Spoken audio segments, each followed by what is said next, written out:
हाँ जी, कैसे हो सब। तो आज हम बात कर रहे होंगे मेरी 6 मंथ स्ट्रेटजी जो मैंने प्लान आउट करी थी, both on campus end off campus को ध्यान में रखते हुए, ताकि मैं कंपनीज को अप्रोच कर पाऊँ और मेरा रिज्यूमे शॉर्टलिस्ट हो पाए। हम बात कर रहे होंगे DSA, CS fundamentals, development, projects, jobs के लिए अप्लाई करना और कुछ मिस्टेक्स जो अवॉइड करनी चाहिए तुम्हें, जो मैंने दूसरे यूट्यूबर से सीखी थी और मैंने उनको ध्यान में रखा कि मुझे ये नहीं करना। तो सबसे पहले स्टार्ट करते हैं डीएसए। मैं अगेन ये बोलता हूँ, डीएसए में एक स्ट्रक्चर रोड मैप होना बहुत ज़रूरी है। ये मेरे को लव, बबर, स्ट्राइवर इन सब से पता चल चुका था। तो मैंने एक चीट शीट ऐसी सिलेक्ट की जो थी अर्श गोयल की, मैं मेंशन कर दूंगा। 45 डेज़ की वो चीट शीट थी। मैंने 1.5 महीने में उसको कंप्लीट किया। ओनली इजी, सबसे पहले सारे क्वेश्चन मैंने इजी लगाए टॉपिक वाइज, और फिर मैंने मीडियम क्वेश्चन लगाए। अब एक चीज़ आपको ध्यान में रखनी है कि आप जब प्रेप कर रहे हो, आपको 2 चीज़ें पैरेलल में लेके चलनी है। मेरे लिए सबसे पहले था सीएस फंडामेंटल्स एंड डीएसए।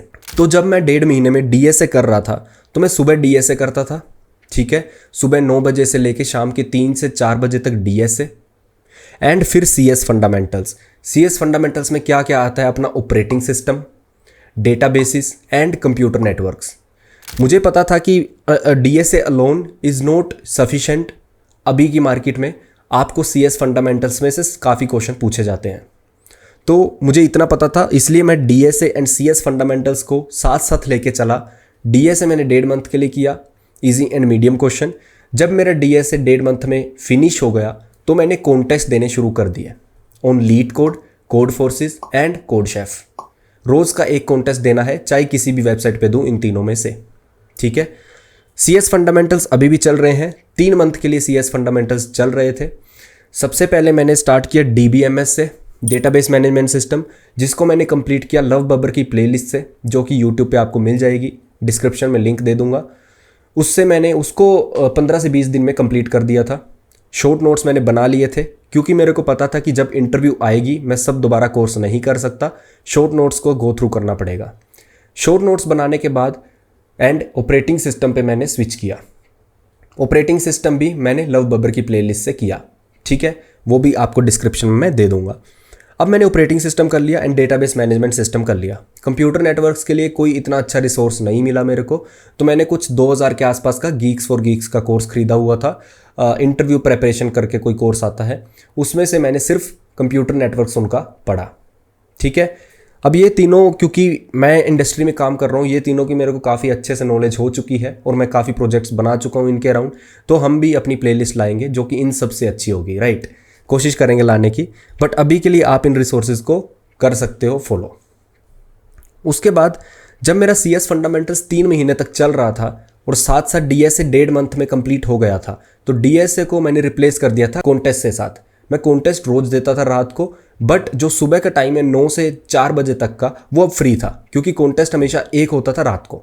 अब सुबह का जो मैं टाइम यूज़ करता था, वो मैं यूज़ करने लग गया डेवलपमेंट के लिए, क्योंकि मैंने जो पहले प्रोजेक्ट्स बनाए थे वो डेवलपमेंट के नहीं थे। मैं मशीन लर्निंग में काफ़ी ज़्यादा एक्टिव था। अब जब लास्ट ईयर आया, तो मेरा थोड़ा इंटरेस्ट एसडीई में आने लग गया, बैक एंड डेवलपमेंट में। तो इसलिए मैंने डेवलपमेंट में मर्न स्टैक स्टार्ट करी, जो कि हमने अपनी इस वीडियो में बात की है कि अगर आपके पास टाइम कम है तो मर्न स्टैक के साथ जा सकते हो। अदरवाइज अगर आपको बहुत कुछ सीखना है तो Java stack is the perfect choice. तो फिर डेवलपमेंट मैंने क्या किया, मैंने क्लेवर प्रोग्रामर करके एक बंदा है, उसके बूट कैंप्स फॉलो किए और साथ साथ कोड करा। जो जो वो बना रहा है देख देख के मैंने करा, ठीक है। 1 हफ्ते तक मैंने ये किया। उसके बाद मैंने एक फूड डिलीवरी सिस्टम सिंपल सा पिक करा और अपने आप से करने की कोशिश की। 1 हफ्ते तक उसका एक मैंने बेसिक सा order management end user management बनाया, और मेरे को समझ आने लग गया मर्न स्टैक यूज़ कैसे करना है। इतना काफ़ी होता है मर्न स्टैक में। अगर आपको development side MERN stack use कर रहे हो, तो मर्न स्टैक में आपको कोई भी एक क्रिएटर का कोर्स देख लो और फटाफट एप्लीकेशन की तरफ जाओ। मर्न स्टैक में ये बहुत ज़रूरी है। लोग सीखते रहते हैं, एप्लीकेशन नहीं करते। तो 2 से 3 हफ्ते मैंने मर्न स्टैक को दिए बस, क्योंकि मुझे पता था कि मेरा प्रोजेक्ट क्वालिटी प्रोजेक्ट होना चाहिए, ठीक है। सबसे बड़ी मिस्टेक, लोग क्वांटिटी पे फोकस करते हैं, क्वालिटी पे कोई फोकस नहीं करता।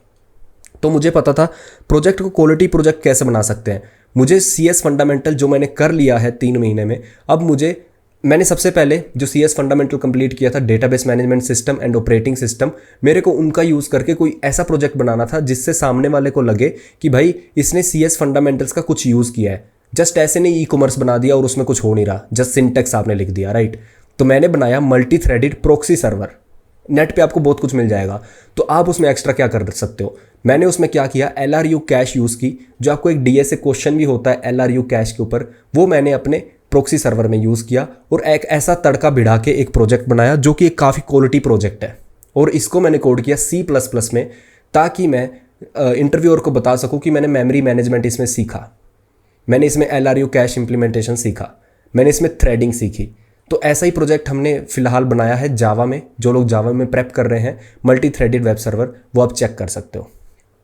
अब मैंने जब प्रोजेक्ट बना लिया तो मेरा पूरा का पूरा ध्यान, अब ये जो है 4 से 5 मंथ, राइट। जैसे कि मैंने DSA को ऑलमोस्ट 1.5 मंथ दिया, CS फंडामेंटल्स को मैंने 3 मंथ दिए, एंड 2 चीज़ों को हमेशा पैरेलल लेके चला।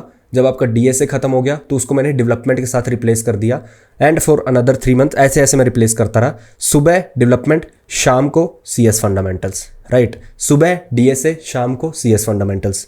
जैसे ही CS फंडामेंटल्स खत्म होते हैं अपने, मैंने प्रोजेक्ट में 1 महीना लगाया और प्रोजेक्ट बनाया बढ़िया सा। और अब बारी आती है वो 1 से 2 मंथ जब आपको अप्लाई करना है। तो अप्लाई करते वक्त सबसे जो मेजर चीज़ें, इंपॉर्टेंट चीज़ें हैं, वो आप मिस करोगे, जो कि है जो हमने अभी तक डिस्कस किया है। मैंने सबसे पहले दिमाग में बिठा लिया था कि प्रोजेक्ट ऐसा हो जो ऑफ कैंपस भी चल जाए, ऑन कैंपस लोगों को पसंद आए, राइट। तो इसलिए आपका प्रोजेक्ट चॉइस अच्छी होनी चाहिए। आपने CS फंडामेंटल्स कर लिए, ठीक है, क्योंकि ऑफ कैंपस CS फंडामेंटल्स ज़्यादा पूछते हैं एज़ कम्पेयर टू DSA, ठीक है। फिर आपने एप्लीकेशन स्टार्ट कर दिया। एप्लीकेशन प्रोसेस मैंने ऑफ कैंपस में रोज़ सुबह उठ के ईमेल करना स्टार्ट कर दिया स्टार्टअप्स को, USA स्टार्टअप्स को एंड इंडियन स्टार्टअप्स को। मैं कैसे उनको फाइंड करता था, मैं स्टार्टअप न्यूज़ में जाता था और जो भी स्टार्टअप को फंडिंग मिली है मैं इंटरनेट पे खोजते रहता था। उनका ईमेल मिला, उनके फाउंडर का ईमेल मिला, या फिर उनके किसी एम्प्लॉय का ईमेल मिला, मैंने उनको ईमेल लिख देना है और उसका टेम्पलेट आपको इस वीडियो में मिल जाएगा। वो सेम टेम्पलेट मैं यूज़ करता था, ठीक है। मुझे रोज़ के 10 से 20 ईमेल्स भेजने, मैंने एक टारगेट बना लिया था 10 से 20 ईमेल्स भेजने का, और वो मेरा रोज़ का टारगेट रहता था सुबह करना। कुछ मिस्टेक ऐसी जो लोग आप करोगे वाइल अप्लाइंग, वाइल प्रेपरेशन, वो मिस्टेक्स क्या हैं। सबसे पहली मिस्टेक है, आप अकेले एक रूम में बंद होकर प्रिपरेशन मत करो। अपने दोस्तों के साथ जाओ, उनके साथ डिस्कस करो अपने DSA क्वेश्चन, अपना कॉन्टेस्ट जो आप दे रहे हो उसमें जो क्वेश्चन नहीं हुआ उनके साथ डिस्कस करो। पीयर्स होना बहुत ज़रूरी है, पीयर लर्निंग इज़ मस्ट। उसके बाद शॉर्ट नोट्स बनाओ जब आप CS फंडामेंटल्स प्रेप कर रहे हो। DBMS, operating system and computer networks, इसमें से बहुत सारे ऐसे कॉन्सेप्ट्स हैं जो आपको एक एक्सटेंसिव अमाउंट में जानना नहीं रहेगा, जस्ट उसका छोटा छोटा जानना रहेगा, जैसे सब नेट क्या है, राइट। ऐसी चीज़ें आपको शॉर्ट नोट्स बनाने हैं, सब कुछ नहीं लिखना, क्योंकि जब आपकी इंटरव्यू होती है आपको सिर्फ शॉर्ट नोट्स पढ़ने होते हैं, ना कि आपको सब कुछ पढ़ना होता है, राइट। तो शॉर्ट नोट्स बना लेना। और प्रैक्टिस आपको कॉन्टेस्ट जरूर देने हैं। काफ़ी लोग हैं वो बोलते हैं भाई हमारा लॉजिक नहीं बन रहा DSA में, क्योंकि वो लोग इजी क्वेश्चन सोल्व करते हैं एंड दैट्स इट। पहले आप इजी एंड मीडियम दोनों लगाओ, फिर कॉन्टेस्ट दो, उसमें बहुत सारे क्वेश्चन नहीं होंगे आपसे, राइट। एंड वही क्वेश्चंस का आप जब ट्यूटोरियल देखोगे यूट्यूब पे, आप जब उसका ब्लॉग पढ़ोगे, तभी आपको समझ आएगा कि इसको अप्रोच कैसे करना था और आपकी गलती क्या थी, और ऐसे ही लॉजिक बनेगा, ठीक है। अब उसके बाद जब आप कहीं पे अप्लाई कर रहे हो, आपका ईमेल लिख रहे हो या फिर आपका 1-on-1 इंटरव्यू हो रही है, फुल कॉन्फिडेंस के साथ जवाब दो। एंड ऐसा मत बोलो कि ऐसे डरो मत, आपने जो किया है उसके ऊपर फुल कॉन्फिडेंस रखो। तो ऐसे ही ये था कि मैंने DSA CS फंडामेंटल्स कहाँ से किया, DSA मैंने कहाँ से किया, CS फंडामेंटल्स कहाँ से किए, डेवलपमेंट में मैंने MERN स्टैक कहाँ से सीखी, प्रोजेक्ट मैंने कौन सा बनाया, एप्लीकेशंस मैंने कैसे अप्लाई करना शुरू किया, ठीक है, कौन सी मिस्टेक्स आपको नहीं करनी। तो इन्हीं टेक्निक्स का फॉलो करते हुए मेरे को 3 से 4 इंटरव्यू कॉल्स आई थी।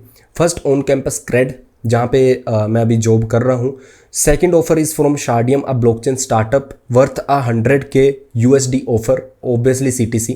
But the thing is I choose CRED just because of its innovation and लोग, ठीक है, क्योंकि मेरे को रिमोट काम करना उतना अच्छा नहीं लगता जितना ऑफिस में जाके लोगों से बातचीत करके सिस्टम डिज़ाइन करके वहाँ पे वाइट बोर्ड पे उतना मज़ा, जहाँ पे जो मज़ा ऑफिस में आता है ये सब करके, वो मुझे रिमोट में नहीं आता था, बिकॉज मैंने इंटर्नशिप रिमोट करी थी, राइट। सो मेरा डिसीजन काफ़ी बड़ा डिसीजन था। बट आपको इस वीडियो से आई थिंक पता चला होगा कि कैसे कैसे मैंने क्या क्या करा, ठीक है। सबके लिंक डिस्क्रिप्शन में होंगे। मिलते हैं अगली वीडियो में, जहाँ पे एक अच्छी अनाउंसमेंट लेके आ रहे हैं हम आपके लिए। एंड तब तक के लिए बाय बाय।